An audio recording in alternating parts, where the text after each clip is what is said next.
Aquí estuvo Heliópolis, la vieja ciudad de On, donde, según se dice, se levantó el primer templo de Egipto cuando el país emergió de las aguas después del diluvio. Nada queda del templo ni de la ciudad, y no es extraño, porque desde entonces han transcurrido cuando menos 5.000 años. En época mucho más reciente, en el siglo III a.C., vivió aquí Manetón, un sacerdote guardián de los archivos sagrados del templo de On. Él tuvo a su alcance los más antiguos documentos y escribió una historia de Egipto. Con su última parte, la que se inicia en tiempos de Menes, el primer faraón de la primera dinastía, arqueólogos e historiadores están de acuerdo. Pero lo que, según Manetón, sucedió antes de esa historia conocida de Egipto, solo los más románticos pueden aceptarlo, porque este sacerdote historiador, que pudo consultar los más viejos archivos, afirmó que antes de la primera dinastía hubo otras 6, cuyo reinado duró 24.925 años. Pensar que 30.000 años antes de Cristo ya había comenzado la historia de Egipto produce escalofríos, pero lo cierto es que el pasado acumulado en las arenas de este desierto y a ambas orillas del Nilo es conocido solo en parte. De forma misteriosa, surgió de repente una cultura perfectamente desarrollada. Donde solo había nómadas viviendo en plena edad de piedra, apareció bruscamente una civilización de hombres, astrónomos, arquitectos, matemáticos, médicos, escribas, hombres que levantaron pirámides y templos de singular belleza miles de años antes de Cristo. Ciencia antigua, dioses que ya eran viejos antes de que nacieran los que ahora se veneran, todo cabe en esta tierra y en los milenios que duró su historia. Todo menos una construcción singular, una montaña artificial que alguien levantó para desafiar al tiempo y dejar a los hombres del futuro un legado que fuera la síntesis de todo el conocimiento. Una colosal pirámide que encierra en sí misma todos los misterios.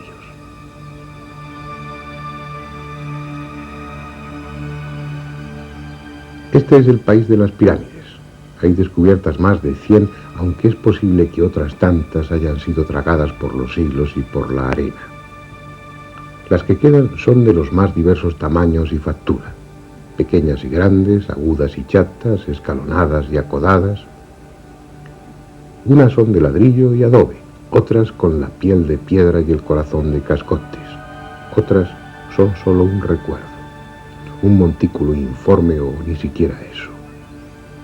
Muy pocas conservan el empaque y la fuerza que en otro tiempo tuvieron, pero entre todas ellas hay una, la más grande, que escapa a cualquier adjetivo y constituye el mayor monumento que el hombre jamás ha levantado. Si es que fue el hombre y no los mismos dioses quienes lo hicieron.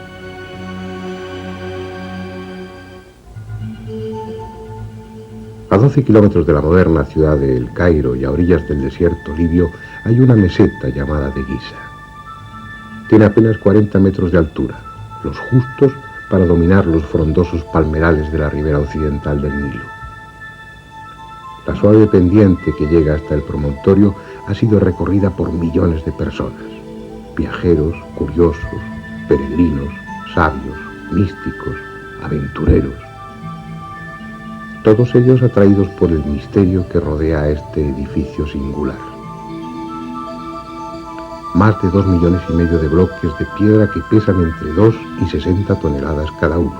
Para transportar toda esta piedra harían falta 800.000 camiones de gran tonelaje. Uno a continuación de otro, esos camiones formarían una fila que llegaría desde Madrid hasta los confines de Siberia. En su base cabrían 8 campos de fútbol y su altura es la de un edificio de 50 pisos.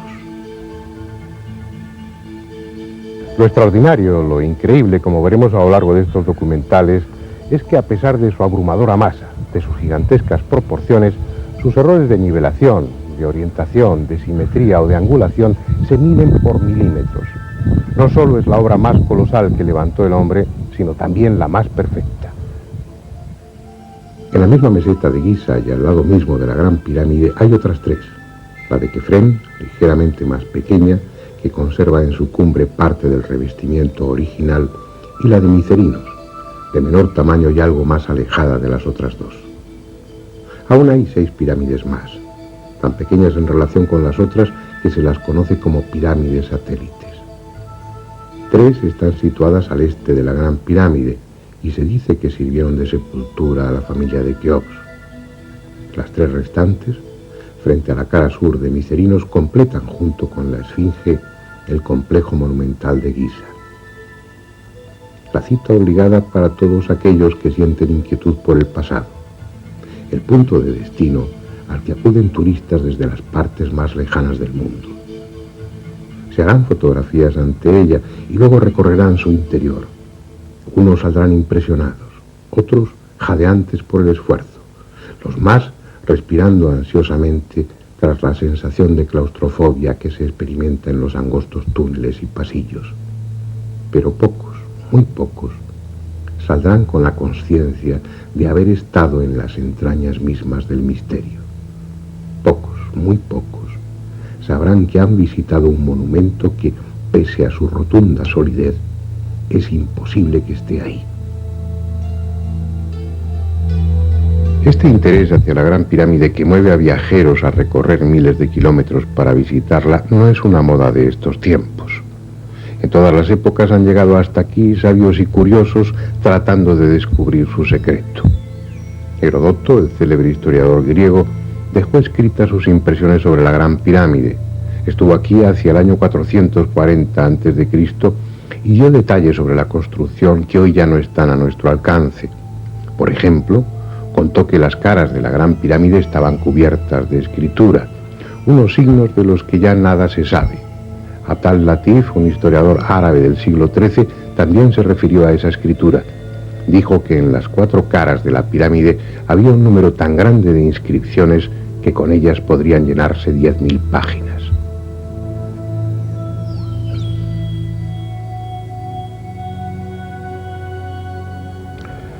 Así pues, griegos y árabes vieron algo que nosotros ya no podemos ver: la Gran Pirámide cubierta por su capa de revestimiento. Mírenla ahora de lejos. Sus caras parecen uniformes. Su superficie, más o menos rugosa, parece que estuviera completa. Vista así de cerca, es una montaña de piedras dispuestas en hiladas que forman escalones, y es porque le faltan los bloques de revestimiento. Solo quedan estos pocos, muy deteriorados, pero fueron 27.000 que cubrían las 4 caras de las pirámides, transformándolas en poco menos que un espejo, de lisas y pulidas que estaban. Debiera ser un espectáculo impresionante contemplarla bajo los rayos del sol, sobre todo si, como dicen, estaba pintada de rojo. Ahora lleva 700 años desnuda. Hacia el siglo XIII hubo grandes terremotos que asolaron el país y echaron por tierra la mayoría de los edificios. Los árabes construyeron una nueva capital, el Cairá, que significa la victoriosa, y para hacerla recurrieron, entre otras fuentes, a la Gran Pirámide. Los 27.000 bloques de revestimiento fueron desmontados y fragmentados para levantar con ellos palacios, puentes o esclusas, como esta, la de Mohamed Ali, y mezquitas, como la que mandó construir el sultán Hassan en el siglo XIV. Con el transcurso de los años, la Gran Pirámide vio desaparecer los 70.000 metros cuadrados de revestimiento que la cubrían. Con esa depredación es seguro que perdió parte de su belleza, pero conserva toda su grandiosidad. Bien, vamos a ocuparnos ahora de la historia conocida de la Gran Pirámide, de los descubrimientos, de las investigaciones, y de paso recorreremos su interior. Esa historia nos va a llevar al siglo IX y a un hombre, el califa Al-Ma'mún, quien, según la tradición, fue el primero que consiguió entrar en la Gran Pirámide. Era aquella una época de esplendor para los árabes, una época en la que tanto como las conquistas militares interesaban las conquistas científicas. Abdullah al-Ma'mún subió al trono en el año 813. Era hijo del célebre califa Harún al-Rashid, protagonista de algunos cuentos recogidos en las Mil y una Noches, y fue, como muchos otros califas, un hábil gobernante y un gran erudito. Fundó universidades, creó bibliotecas y protegió las artes, haciendo de Bagdad, su capital, un centro de cultura y conocimiento. Al-Ma'mún supo de la Gran Pirámide y lo que le contaron incitó su curiosidad. Le hablaron de leyendas que se referían a enormes tesoros, a cámaras ocultas en las que se encerraban todo tipo de objetos, desde mapas de las esferas terrestre y celeste hasta armas construidas con un metal que no se oxidaba, e incluso le mencionaron un cristal que podía ser doblado sin partirse. Así pues, en el año 820, él encargó a un grupo de técnicos que se abrieran paso hasta el interior de la pirámide.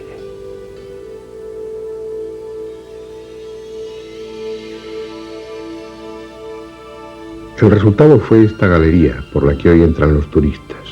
Una mina que, rompiendo las piedras, penetra 38 metros en dirección norte-sur, evita los bloques de piedra con los que se cegaba la entrada al canal ascendente y llega hasta este.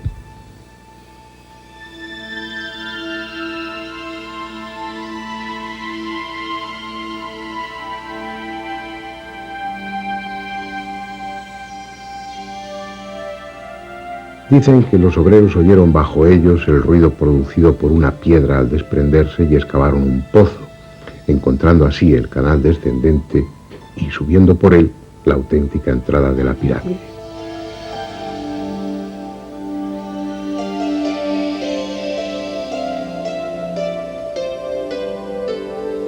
Lo cierto es que, aunque la tradición afirma que el túnel atribuido a Al-Ma'mún fue practicado por el azar, nadie puede creerse que por casualidad perforasen en la dirección correcta, a la altura correcta, que por casualidad evitasen los bloques que taponaban el canal ascendente y que por casualidad hiciesen un pozo que fuese a dar justamente al canal descendente. Lo más probable es que Al-Ma'mún ya conociese la existencia y disposición de los canales antes de abrir el túnel. Y de hecho hay textos que parecen demostrar que la entrada y el canal descendente eran conocidos de antiguo.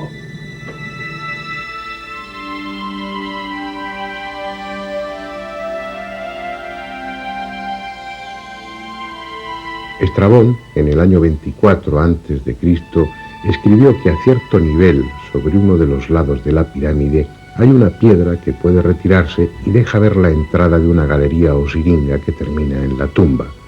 Según Estrabón, el pasaje era angosto y bajo, de menos de 1,20 metros de ancho y de alto. Ese pasaje descendía 114 metros hasta una cámara excavada en la roca viva a 46 metros por debajo de la base de la pirámide. Esa cámara estaba medio llena de agua infestada y de sabandijas. Los datos que proporciona Estrabón son tan próximos a la realidad que no cabe la menor duda de que él conocía la auténtica entrada a la pirámide, esta precisamente donde estamos. También hablan de ella Heródoto y Plinio, aunque con menos detalle, pero mencionan la entrada, el túnel descendente y la cámara que hay al final de él. Según cuenta Estrabón, aquí, en esta entrada, había una piedra basculante dentro de las losas de revestimiento que permitía el acceso. No sabemos si eso es simplemente una leyenda o tal piedra existió en realidad.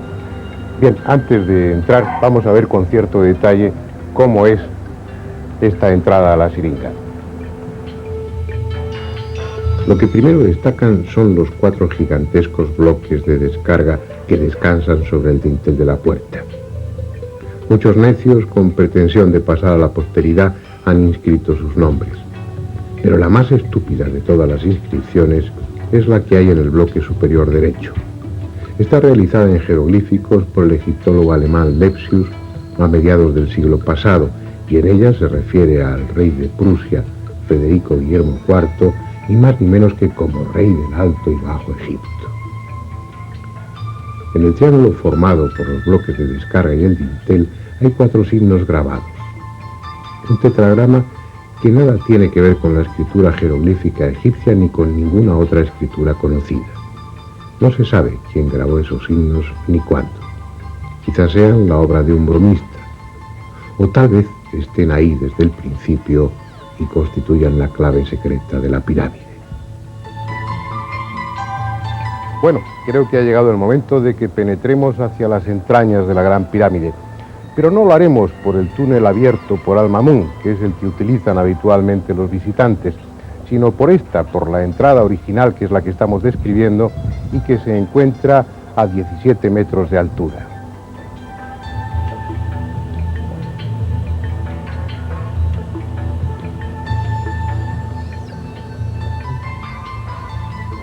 Hay dos barandillas, una a cada lado, y en el suelo un entarimado con tablas transversales para facilitar el descenso. Al objeto de que tengan ustedes claro dónde nos encontramos en cada momento y cuál es el recorrido de los túneles, iremos insertando un esquema con la posición en la que nos hallamos en cada instante. Vamos para allá. El camino ha de hacerse en postura incómoda, porque el pasaje solo mide 1,22 m de altura por poco más de 1 metro de ancho. A los 30 metros de recorrido ya hemos dejado la pirámide y estamos bajo ella, hundiéndonos cada vez más en el subsuelo. Ese canal descendente tiene en total 105 metros y 15 centímetros de longitud, y estamos a más de 30 metros por debajo del nivel de la meseta. Ya abajo del todo, al final del canal descendente, se abre un pequeño tramo horizontal aún más angosto. Tiene apenas 90 centímetros de anchura por 80 de alto, pero merece la pena internarse por él y recorrer su corto trayecto. Apenas tiene 9 metros, porque al final está la cámara del caos.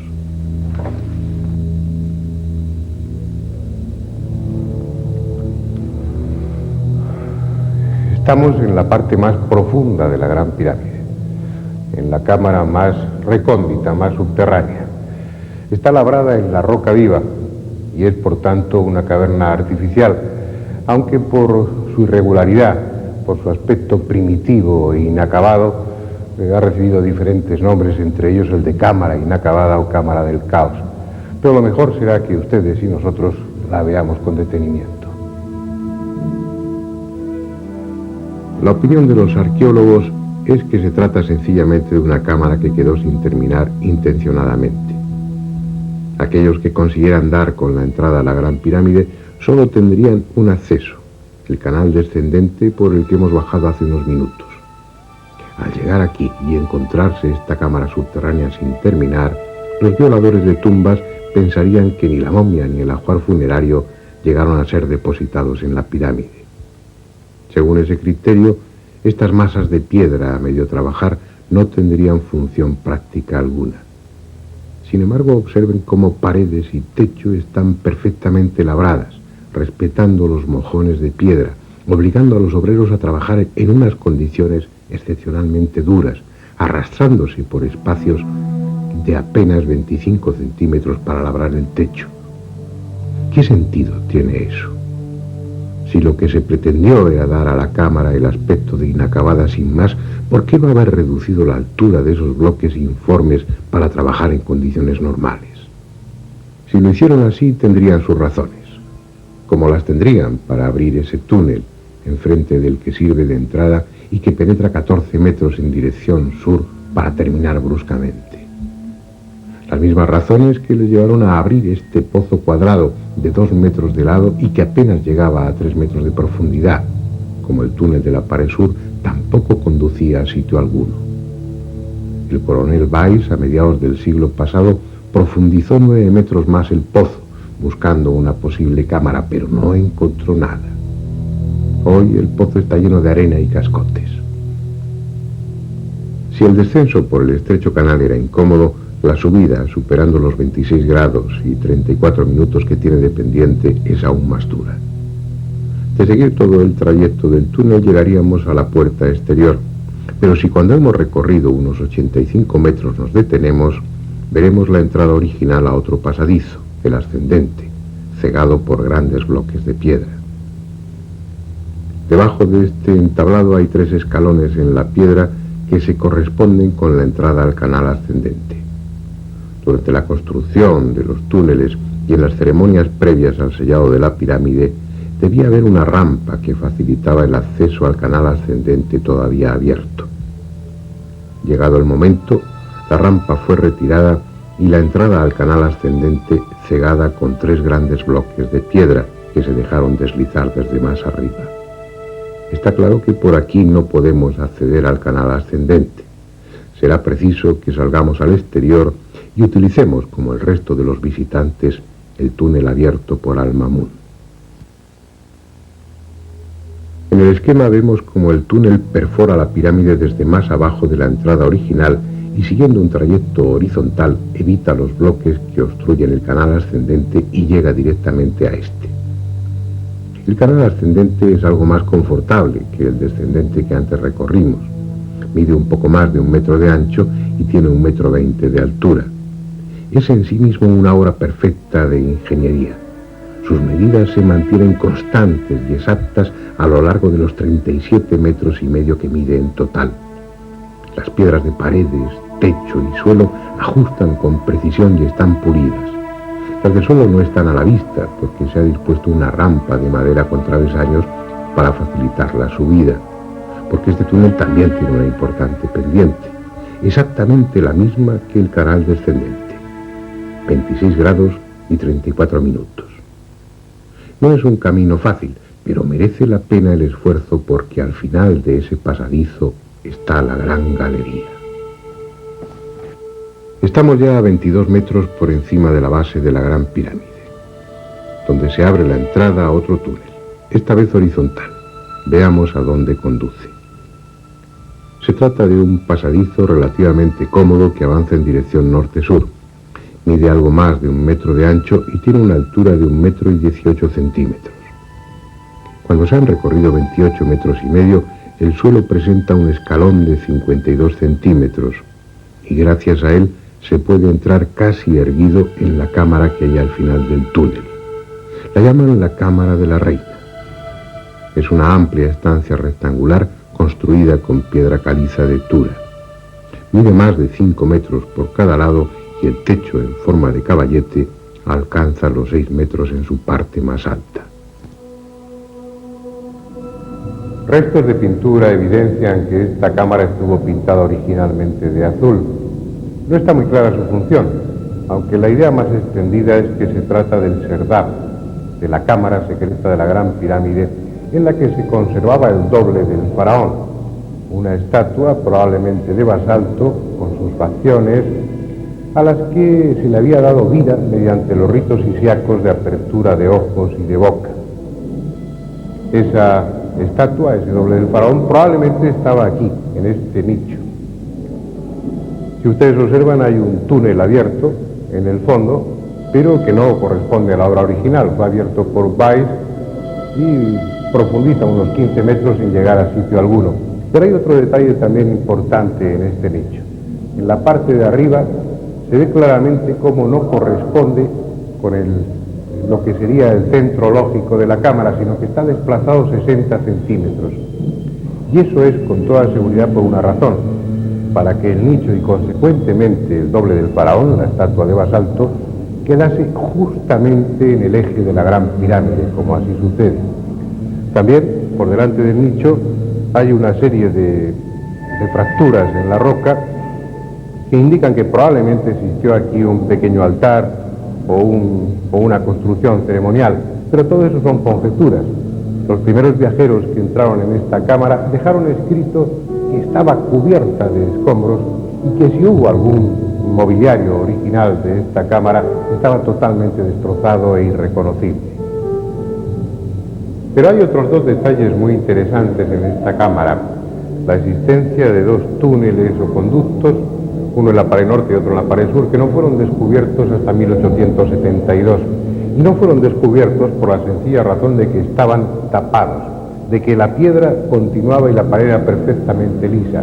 No podía adivinarse que detrás de la piedra existían estos 2 conductos. No se trata de canales de ventilación, puesto que estaban intencionadamente cerrados. La suposición es que se trataba de canales psíquicos, por los que el alma del faraón entraba a visitar a su doble, a esa estatua de basalto que antes mencionábamos.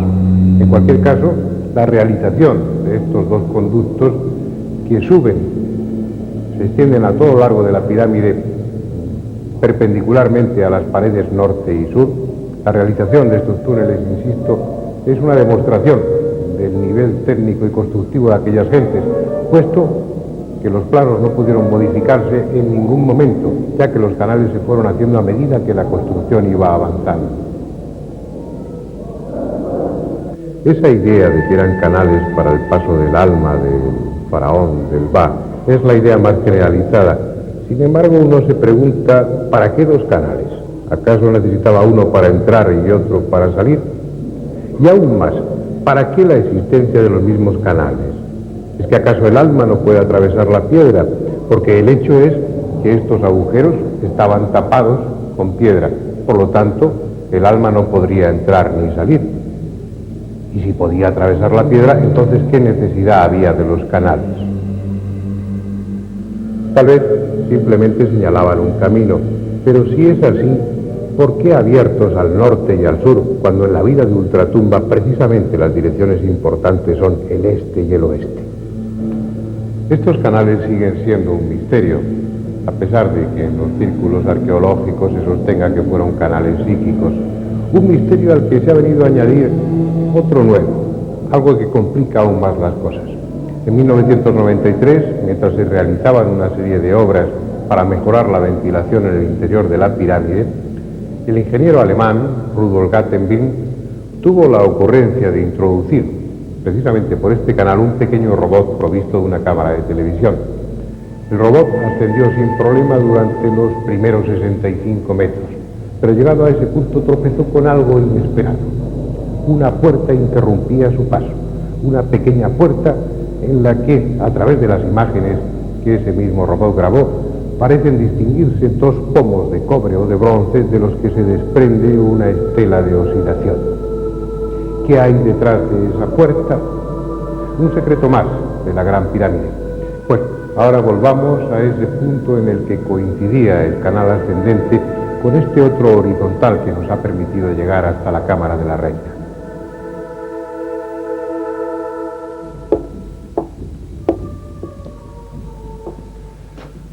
Habíamos llegado antes hasta este punto, subiendo por el canal ascendente. Aquí se inicia la gran galería, pero nos hemos desviado para penetrar por este túnel que nos conducía hasta la Cámara de la Reina. Y lo hemos podido hacer porque ya no existe una supuesta losa que debía unir el canal ascendente con la gran galería. Pero estos 5 nichos en la pared dan a entender claramente que esa losa, que esa cubierta fuera de piedra o de otro material existía, y que este túnel, este pasadizo y esa cámara se conservaban en el más absoluto secreto. Pero ya la hemos visto. Ahora continuemos nuestro ascenso a través de la gran galería. Es algo que impresiona. Mide casi 9 metros de altura y algo más de 46 metros de longitud. Sobre ella gravitan millones de toneladas de piedra. Y quizá fuera mejor no saberlo, porque ese peso llega a sentirse en el ánimo y lejos de tranquilizar al viajero, este amplio espacio de la gran galería parece agobiante y a punto siempre de derrumbarse. Sin embargo, no hay solidez más probada, porque permanece así, inalterable, desde hace quién sabe cuántos miles de años.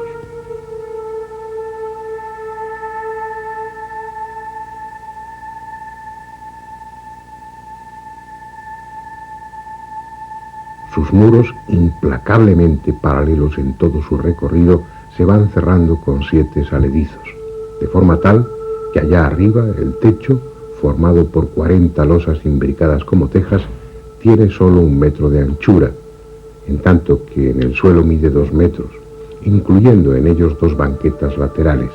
Y hay algo en esas banquetas que llama la atención: 28 entalladuras rectangulares situadas en cada una de ellas. ¿Qué son estos huecos? ¿Para qué sirvieron?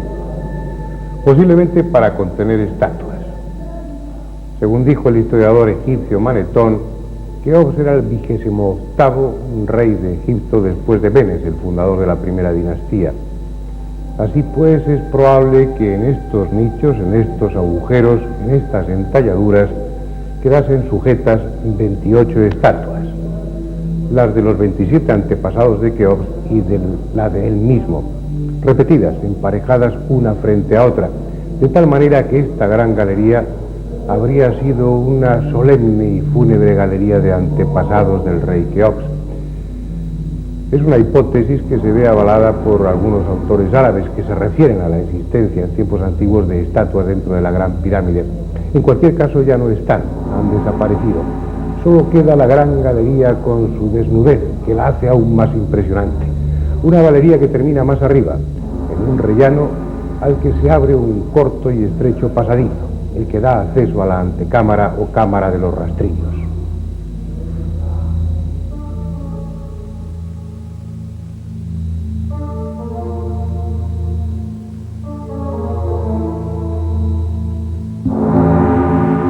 De todas las estancias de la Gran Pirámide, esta pequeña cámara es la que parece haber desempeñado una función más definida. Las 3 correderas talladas en las paredes laterales, las 4 ranuras verticales de la pared sur y algunos otros detalles sugieren que esta cámara quedaba cerrada con 3 losas de piedra que se dejaron deslizar desde arriba mediante un sistema de cuerdas. Cuando entraron los primeros profanadores, las losas habían descendido y estaban en su sitio, tapando el acceso a la cámara del rey. La prueba es el destrozo que tuvieron que hacer en esta piedra, hoy reconstruida con yeso, para pasar por encima de las losas que obstruían la entrada. Hoy de esas losas que taponaban el conducto no queda ni resto, y el acceso a la cámara del rey está perfectamente abierto.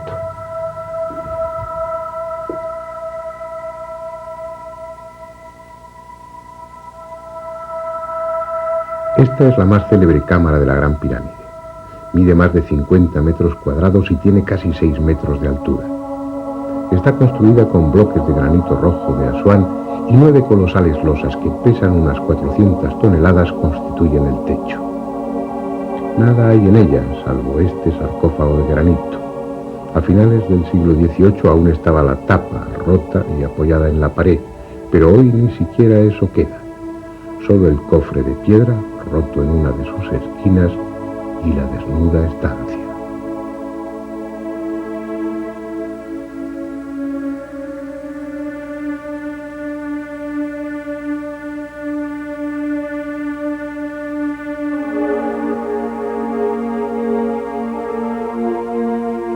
En 2 de las paredes, la norte y la sur, se abren 2 canales de ventilación. A diferencia de los que hay en la mal llamada Cámara de la Reina, estos sí tienen salida al exterior y hoy están dotados de 2 extractores de aire para renovar el ambiente y eliminar la humedad producida por los miles de turistas que la visitan.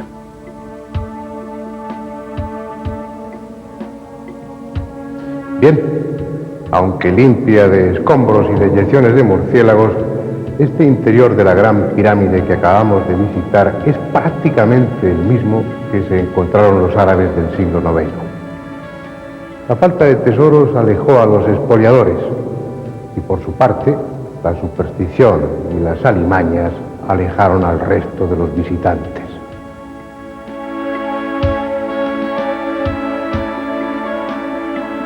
Más tarde, la demolición de toda la capa de revestimiento para abastecer de piedra a El Cairo supuso la acumulación de grandes cantidades de escombros. Por la entrada auténtica cayeron tanta arena y cascotes que el canal descendente quedó obstruido en un centenar de metros de su recorrido. El túnel inferior, el que abriera al Mamún, ni siquiera era visible porque el desierto y los escombros cubrían la pirámide hasta 10 metros de altura. Y así estuvo durante siglos, hasta el Renacimiento, época en la que volvió a renovarse el interés por las culturas antiguas y los pasadizos fueron de nuevo abiertos. Hubo otros visitantes y se produjeron nuevos hallazgos. En 1638 llegó hasta aquí John Greaves, astrónomo matemático y geómetra inglés. Leyendo a Pitágoras dedujo que en la Gran Pirámide estaban registradas las medidas fundamentales de la Tierra, y él fue el primero en señalar la existencia de un pozo del que hasta este momento no había constancia escrita. Un pozo que con toda seguridad ustedes no conocen. Vayamos de nuevo al interior de la pirámide para verlo. Estamos en la parte inferior de la Gran Galería. La ausencia de un sillar deja al descubierto un estrecho canal que desde hace muchos años está cerrado a los turistas y que por su trayecto casi vertical es conocido como el Pozo. Nunca hasta hoy había sido filmado, así que ustedes serán los primeros que pueden verlo, aunque parte de las imágenes carezcan de la necesaria calidad, porque el calor y la humedad dejaron fuera de uso la cámara profesional y fue preciso recurrir a otra pequeña cámara auxiliar. En realidad no es un pozo, sino un canal de 70 metros de longitud que, salvando un desnivel de 50 metros, comunica la Gran Galería con el canal descendente, muy cerca de la Cámara del Caos. La parte superior del peligroso canal está abierta en la mampostería de la Gran Pirámide y fue excavada cuando el monumento ya estaba construido. Su trazado, irregular y tortuoso, deja al descubierto las aristas de algún que otro bloque de piedra. No es un pozo que estuviera previsto en los planos de la pirámide. Fue excavado mucho después, con una intención que desconocemos.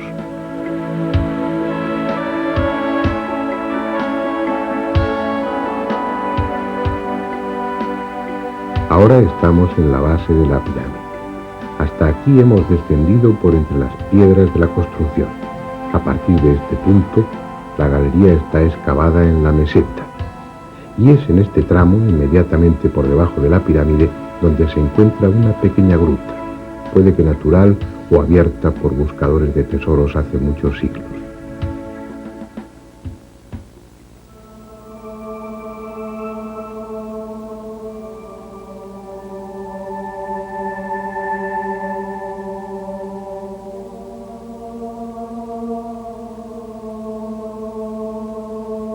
Otro detalle importante es la obra de mampostería, que indica que esta parte fue hecha en la época de la construcción de la pirámide. Probablemente este recubrimiento del pozo fue para impedir derrumbamientos, porque se corresponde con una zona de terreno poco firme, de argamasa y piedras casi sueltas. Más abajo ya no hay necesidad de muro alguno, porque el pozo se abre paso en la roca firme. Unos huecos en las paredes permiten apoyar apenas las puntas de los pies. El aire está enrarecido y el sudor termina por formar una compacta capa con el polvo y la arena desprendidos. No es un lugar agradable para pasear, pero nos hemos propuesto recorrer todos y cada uno de los huecos que hay en el interior de la Gran Pirámide. Por fin, el pasaje desemboca en la Siringa, en el canal descendente. La misión de este último trozo del pozo descendente, que desemboca precisamente aquí, parece clara, y era la de facilitar el descenso de los obreros desde la superficie para que así no se encontraran con los otros que iban trasladando escombros de canal descendente arriba.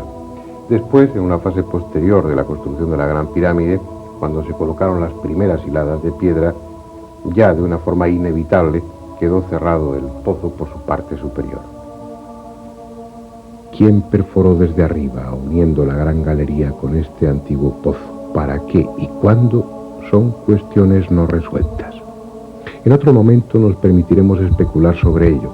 Ahora es preciso que terminemos nuestro recorrido visitando otras cámaras a las que los turistas no tienen acceso, justo encima de la Cámara del Rey.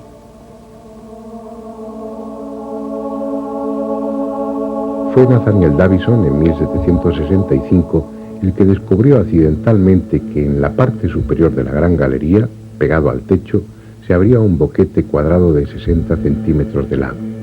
Estaba casi cegado por excrementos de murciélago. Tras despejarlo, pudo introducirse por el pequeño conducto y entró en una cámara hasta entonces desconocida. Una cámara cuyo suelo está formado por las losas que sirven de techo a la Cámara del Rey. Por tanto, sus medidas son las mismas que las de esta, aunque con 1,20 m de altura. En honor a su descubridor, se la conoce como Cámara de Davison. 72 años después, en 1837, se descubrieron otras 4 cámaras por encima de esta. Fue a base de dinamita y bajo la responsabilidad de un coronel inglés retirado llamado Howard Weiss. por lo que las cámaras fueron bautizadas muy británicamente. Cámara de Wellington, Cámara del Almirante Nelson,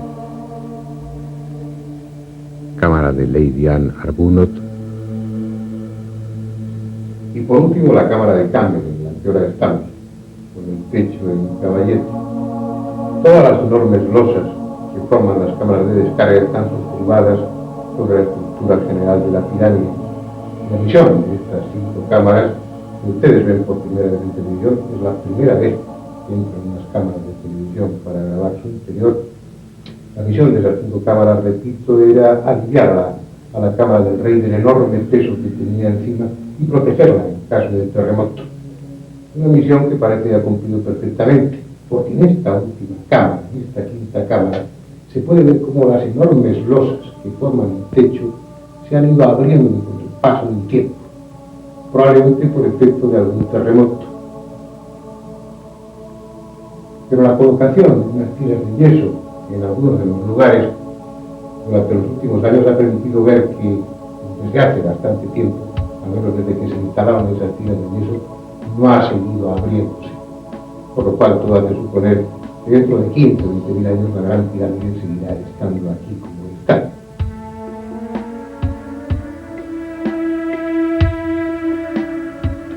Hay en esta 5ª cámara de descarga, la última, un elemento clave en la historia de la Gran Pirámide. Este cartucho, esta inscripción, en la que según algunos está reconstruido el nombre de Keops. Así pues, estos jeroglíficos y la mención que hace Heródoto serían las 2 piezas fundamentales para sostener la hipótesis de que la Gran Pirámide fue construida por orden del faraón Keops. Pero hay otros que piensan que no, que lo que figura en esta inscripción no es realmente el nombre de Keops, sino una versión un tanto alterada del nombre del dios solar Khnum, por lo cual no quedaría nada más que el testimonio de Heródoto, que como veremos en su momento también es más que discutible. Por otra parte, en una antigua inscripción jeroglífica denominada la Estela del Inventario, se afirma que la Gran Pirámide ya estaba construida en tiempos de Keops y era conocida como Templo de Isis. Esa misma inscripción dice que Keops se hizo enterrar junto a ella en una pirámide más pequeña.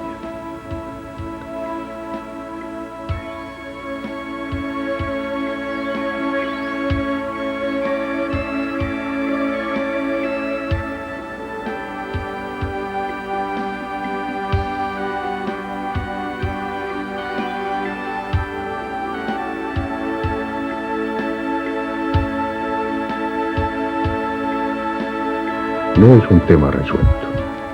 En otros capítulos intentaremos saber más sobre el origen de la Gran Pirámide, la técnica asombrosa que se utilizó en su construcción y las posibles funciones a las que estuvo destinada.